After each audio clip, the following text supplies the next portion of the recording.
Après quelques années d'outils informatiques et surtout dans les simulateurs de vol, nous avons appris à essayer d'imaginer des concepts nouveaux. Eh bien, ces concepts seraient liés à l'espace, et particulièrement au domaine des véhicules spatiaux. Le véhicule que vous voyez devant vous est une esquisse de ce que serait probablement, à l'échelle d'un jouet ou d'une maquette, la navette spatiale imaginée au Maroc. Nous pouvons voir donc ce contexte qu'une navette spatiale serait effectivement un jouet en 3D initié pour le développement de certaines structures et de notions liées au domaine de l'espace. Nous pouvons voir que cette maquette, que cette navette spatiale a été faite dans un cadre de jouet 3D et comme vous pouvez le constater, c'est en Gmax que nous avons construit cette maquette. Et donc nous avons essayé de respecter, tant au niveau de la structure scientifique, puisque tout véhicule censé évoluer dans l'air doit obéir à une loi ou à une bulle aérodynamique. Eh bien, cette maquette a été insérée dans une bulle aérodynamique dans le contexte de pouvoir être utilisée en tant que jouet pour simulateur de vol et dans le cadre du développement des technologies de l'espace. Ça fait maintenant plus de 20 ans que je suis dans les simulateurs de vol en tant que hobby et non en tant que travailleur acharné. Mais il y a tout de même certaines données qui reviennent et qui nous font toucher à un domaine qui est particulièrement intéressant et qui est le domaine, bien sûr, de l'aéronautique. Comme vous pouvez le constater, tout module ou tout module spatial devrait avoir ce que l'on appelle un tableau de bord.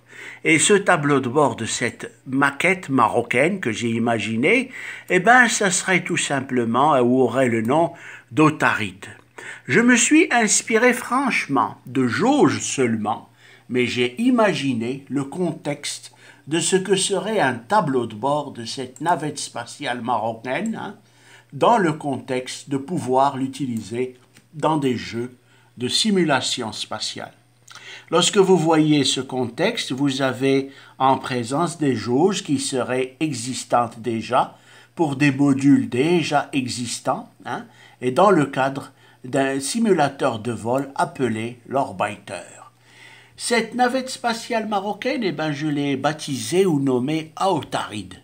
Elle est liée à un vieux nom de l'Hermès dans les conditions où le dieu Hermès grec serait nommé d'une façon arabe, puisque l'Arabie païenne connaissait les dieux païens des anciens Romains, et donc ce qui est correspondant au dieu Hermès ou au dieu Mercure serait tout simplement le mot Aotaride, qui est une planète aussi appelée Mercure.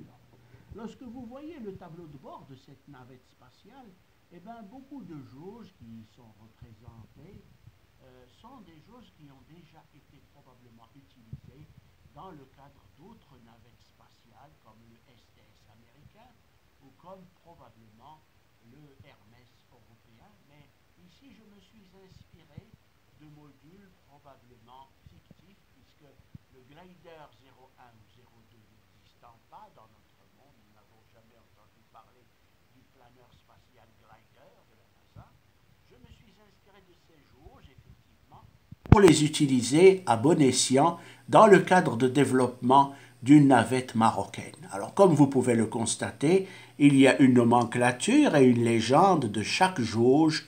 Tout est expliqué dans le détail. Je me suis permis de me rapprocher le plus possible de la réalité afin d'édifier des données qui seraient plus ou moins fiables.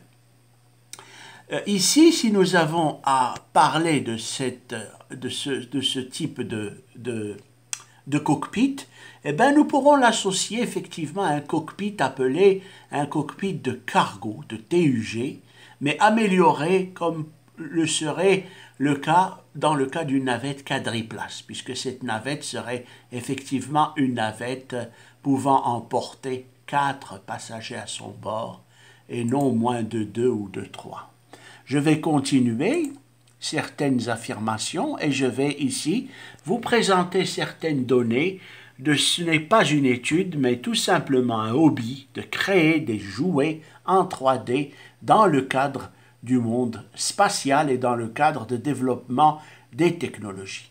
J'avais vu dernièrement un document qui m'a inspiré. Ce document, c'est tout simplement le parachutage d'un véhicule spatial au lieu de voir son atterrissage sur roue. Eh bien, je me suis dit, pourquoi pas? Pour le cadre ou dans le cadre d'une navette marocaine, on ne parachuterait pas ce véhicule spatial au lieu de chercher à faire son landing sur une piste longue que j'avais créée auparavant et qui constitue un ICAO GHXX quelque part dans le Sahara, dans le désert marocain au sud du Maroc.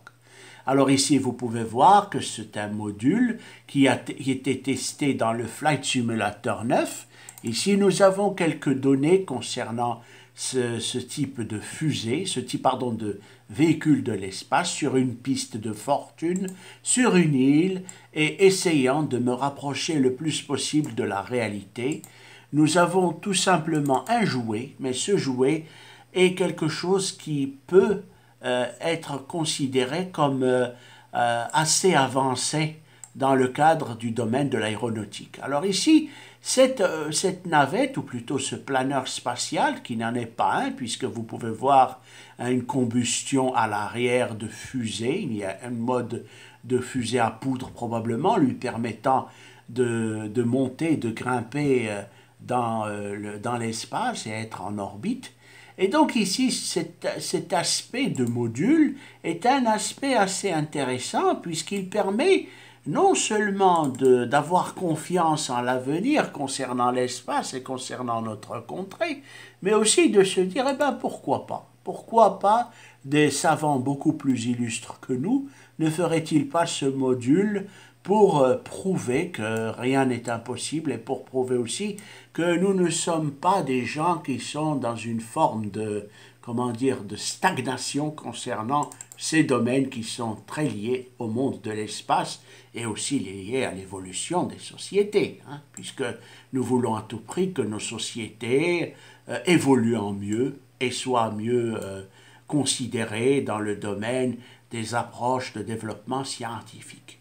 Nous sommes ici sur une île conçue comme une maquette de jouets pour des appareils plus ou moins fictifs, mais qui existent aussi réellement. Je vais ici montrer le plus possible d'images prises dans ce contexte. Nous pouvons voir ici notre navette, qui n'est pas un STS, mais bien une navette marocaine appelée Aotarid. Aotarid du nom du dieu Hermès en arabe, puisque l'Arabie païenne connaissait les dieux grecs et romains dans le monde antique. Alors ici, nous allons continuer notre petit hobby, et je vous montre certains aspects concernant donc les aspects en général de cette navette spatiale, qui est un jouet actuellement et qui n'est pas développé dans le cadre de possibilités, disons plus ou moins de développement scientifique dans le cadre de l'astronautique.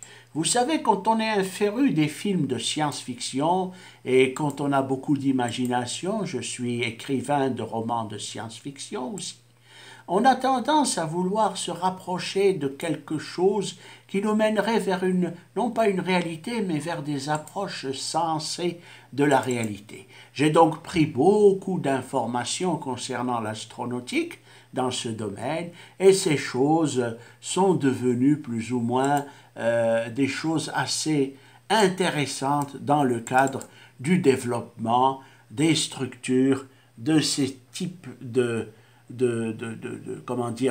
passe-temps ou de hobby.